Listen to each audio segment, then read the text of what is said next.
Hi, welcome to Project 40's Museum Conversations series. I'm Janice, and this is our first episode, and this is a 4-episode series that we're gonna look into museums, exhibitions, and heritage sites in an Asian Canadian context. I'm going to share some of my own experience, and I also have an artist/art curator to talk to us about her experience as well. And then next episode, we're going to Richmond Museum talking to curator Sheila Hill about exhibitions and museums in an immigrant-dominant city. In the third episode, we're going to Steveston to look at the Japanese Fishermen Benevolent Society building and into Steveston's local history. And then in the last episode, we'll be talking to the director of Pacific Canada Heritage Centre, Museum Migration, at Professor Tenneke Helvig, and we'll be looking into their vision of the museum, their preparation work, and what are they trying to achieve, how is it gonna change social perception on Pacific migrants on the West Coast. Okay, let's get started. Maybe I'll start off with giving you a little more background information about myself. I have background in nutrition and magazine and fashion. But now I do mostly museum work, and my research focus and then I did history and art history. So my research focus is 19th century visual culture and media in London and Paris mostly.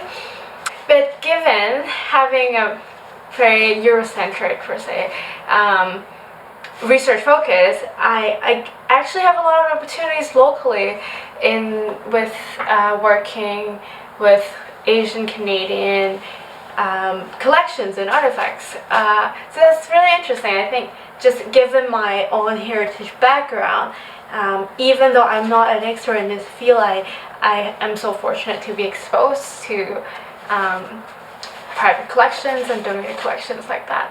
So I worked with donation from Wingspan Building when I was in Museum Vancouver, and also with the collections from Dr. Henry Li when I was a research assistant under Professor Carl Leppi in UBC. And then I've been interning and intern volunteer and intern contract work with Richmond Museum. So last year I've done some outreach exhibits and helping out with heritage sites, different small and big exhibits in different locations. So I'll share a bit of that with you guys. I think many of you would know, and even within a global immigrant network or community, Canada West Coast or Vancouver, Greater Vancouver area is very well known for its rich immigrant number and network and population here. I think even though the stories is recognized, is well known, you see it in textbook, you see it in the City Museum, in Museum Vancouver, in the permanent exhibition, there is one part of a Chinatown theme, and Chinatown 20s. So everyone knows about their existence. It's prominent, it's there, and you walk around, especially if you go to Richmond, you see a lot of people with Asian faces. But from my personal experience with working with collections of more intimate family collections or even personal collection, I just wonder why aren't there stories told in a more intimate format? It's about looking at the immigration stories through individual stories. For example, the Wingspan Building, which is now the Rennie Collection, a new art collection gallery. Before that, Wingspan Building is where it housed one of the most prominent Chinese business family. And when it became Rennie Collections, a lot of the things inside was donated to the Museum of Vancouver. And when I was working on the collection, cataloging the collection, there's such rich content, even for their family history as well as for a greater Vancouver history. For example, I was the Henry Li collection that I work with, Dr. Neppy in UBC. It's mostly books, but even from his books, not books he published, just books he collected, tells such a rich history on different level of himself, of the Chinese politics, of Vancouver immigrants, of North American immigrant network. It's fascinating. Dr. Henry Li is one of the first Chinese medical doctor in Vancouver. He is a Kuomintang assemblyman, the first, I think that in the first assembly of Kuomintang in Taipei. And so he's very politically involved, and even after he moved to Vancouver, he's still very involved in his community and contribute for a more thriving immigrant community here. So within his books collection, apart from his personal belongings that I won't mention too much here, but from the books collection he had, there's stuff that was published in Shanghai in the 30s and the 40s, and then books published in Taiwan in the 50s, some in Hong Kong around the 50s, and then there's some more in the 60s that he purchased in Vancouver and Victoria. And first of all, you can look at this publishing style as a visual cultural historian. Then I looked at the publishing style, how in Shanghai you can still see the will to be better than the Western civilization at the time. And then you can see influence of Japanese culture style in the Taiwanese publication. And then in the Hong Kong ones, you can see Western style illustration, advertisement. And then after the 50s, after mid-50s, you can see the ones published in Taipei has such strong patriotic political agenda in the publishing style. And then the content as well. A lot of the books are gifted to Dr. Li through mail within the North American immigrant network, San Francisco, New York, LA. And then to see, I was just flipping through them carefully, and we didn't know what we'll find inside. And I found articles and photos of Dr. Emily in those publications, just showing how Canadian immigrants are still very actively involved in the North American immigrant society, and really help build a new generation of immigrant identity at that time in about 50s, 60s. And then he's very involved in local activities. There's music festivals, theater, drama performances where he's part of the committee within, and these papers of minutes are hidden inside his medical books. So just looking at a personal collection of just books, I'm not even talking about his other personal belongings, and you can see social history, political history, publishing history, immigrant history in just one collection. So I was thinking, if more Asian Canadian stories are told in a more intimate nature, it would really enrich our understanding of Asian Canadian identity. So what I just talked about is from my experiences in the Museum of Vancouver and in UBC. They're both collection based. So you always talk about people talking about curator, but there's different types of curators. The curators who who safeguard research catalog, a collection of artifacts, object, artwork. And then there's that design, content, themes, approaches of an exhibition. So at the Richmond Museum, I was so fortunate to be working in the exhibition, in several exhibitions last year. And then I got to have one case of my own at the Cultural Center. That the title of the case is Where in the World is Richmond? So the Cultural Center in Richmond is a place where a lot of immigrants from different places, from different backgrounds, would go to on a daily basis, and they might not be aware of having an exhibition, that they might be going for other recreational reasons. So it would be so my target audience would be mainly English as second language, or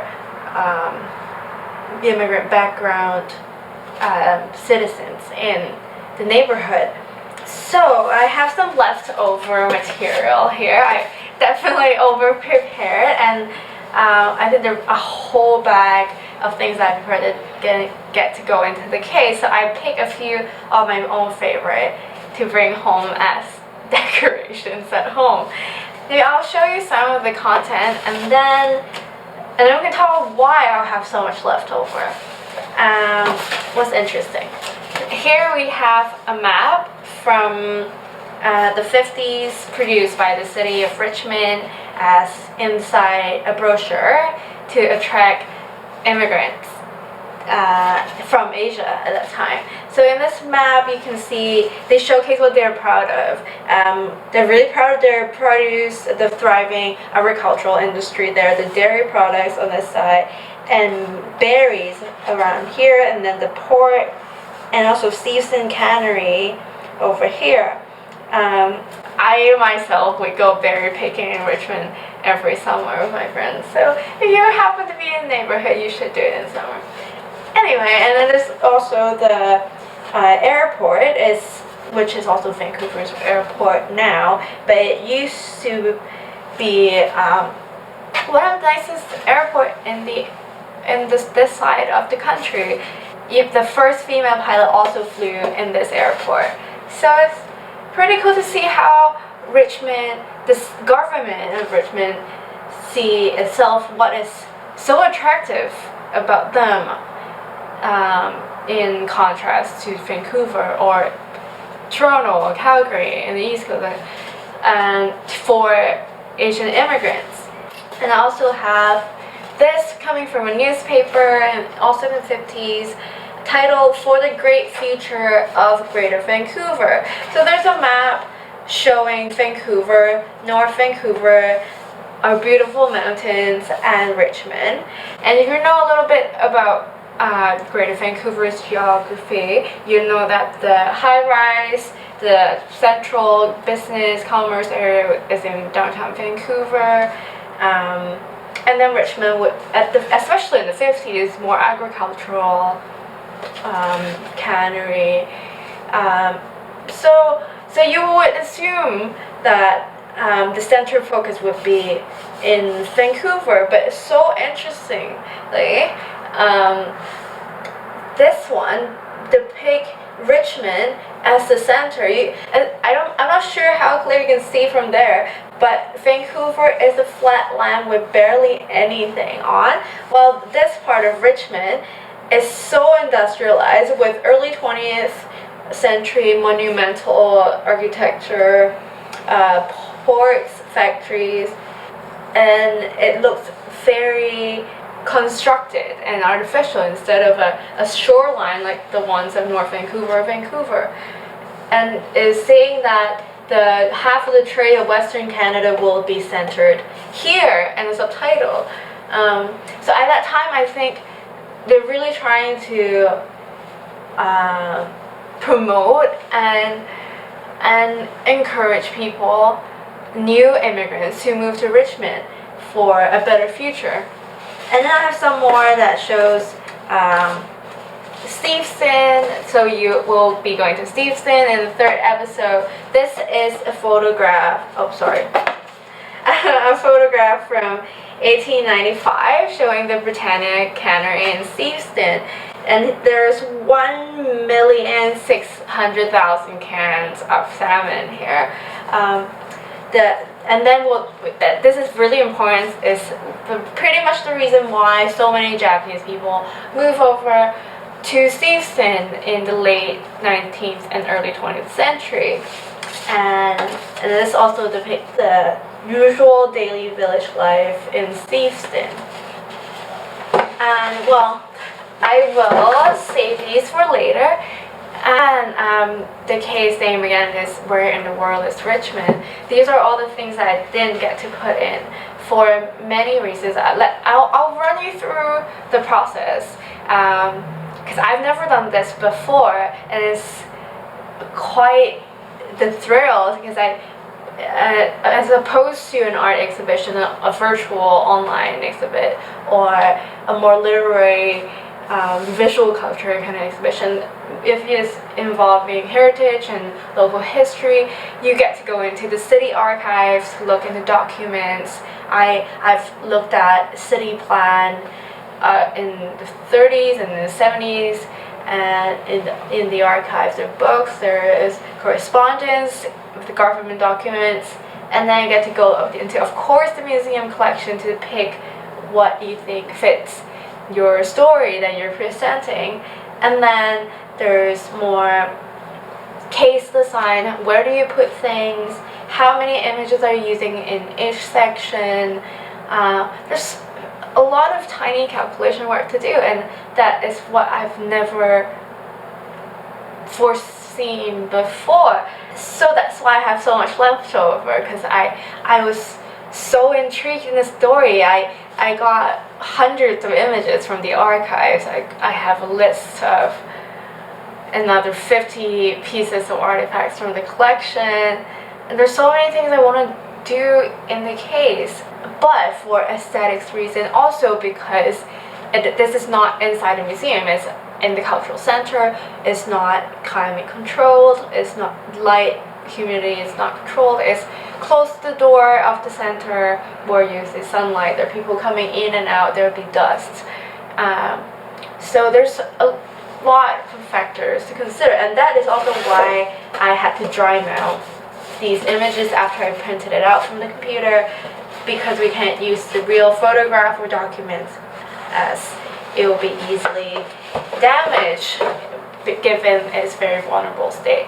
I learned a lot, and it's so rewarding, especially when I'll be working in a museum and then on breaks I see kids or elderly passing by with their grandchild. They'll be looking at the case. I think it's the same in a lot of immigrant families or communities that because their parents, grandparents didn't grow up here, they didn't get to hear the oral family history or stories. All they learn would be from textbook, from going to city museum. But it's a very different feeling and sense of connection you get when you hear stories about the place you're born and raised at, from your parents and great-grandparents.